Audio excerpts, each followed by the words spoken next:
is the North End. This is the North End.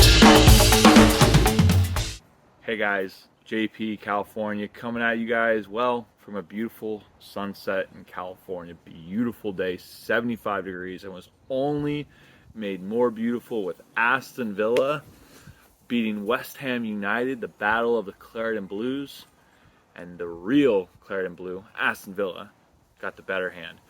Before we get into this good, bad, and ugly, guys, please like and subscribe. Give me all that action. Get at us.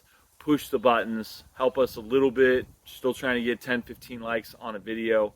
We really do enjoy providing you guys this content. I know it's been a while. We've been trying to get you guys a weekly pod.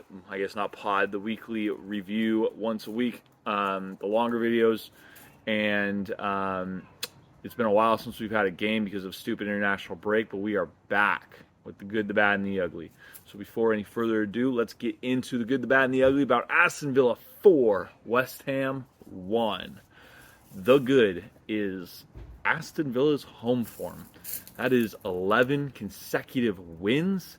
That is 31 goals for in those 11 games. That's 5 against. That's 6 clean sheets. And the amount of games where we've scored 3 or more goals is 6.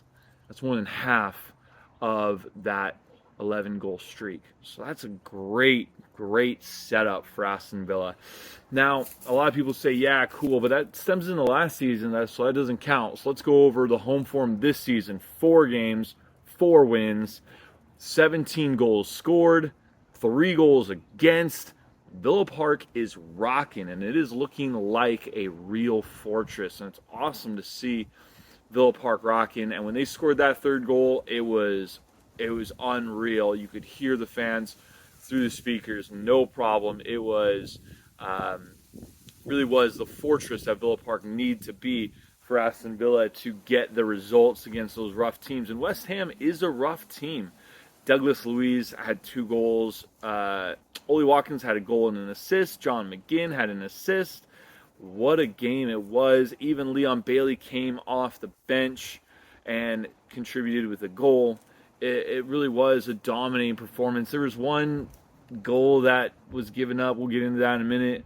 But there was only about 20 minutes where West Ham really looked a threat. But for 70 minutes plus, Aston Villa dominated this game. They just, as Unai Emery wants, controlled it totally from the beginning to the end. It was Villa implementing their way and West Ham just trying to counter, and it looked very poorly on them. Aston Villa Fortress is really real. It is real. It is 4 games this season, undefeated, 11 games in a row, undefeated at home. Aston Villa's home form is definitely the good of this game. The bad would be the goal conceded. A really soft, weak goal. A shot from outside the 18 by Jared Bowen. Deflects on Pau Torres' chest. Goes back post instead of near post. And it was still almost saved by Emi Martinez. But you know that Emi Martinez is a goalkeeper. One of the top goalkeepers in the world is not going to like the fact that he gave up another goal. He does want to get that clean sheet record for a single season.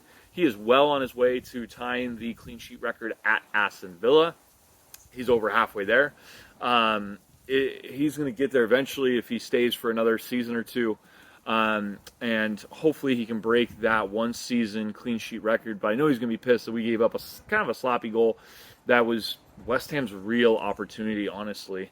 They didn't have very much going on. That goal was pretty sloppy, pretty lucky for them. Got him into it for 10 minutes or so, and then Villa scored the 3rd to put the game away.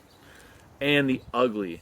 I had to really dig deep for this ugly, but I got to pick out something I've noticed on the socials, and that is John Duran.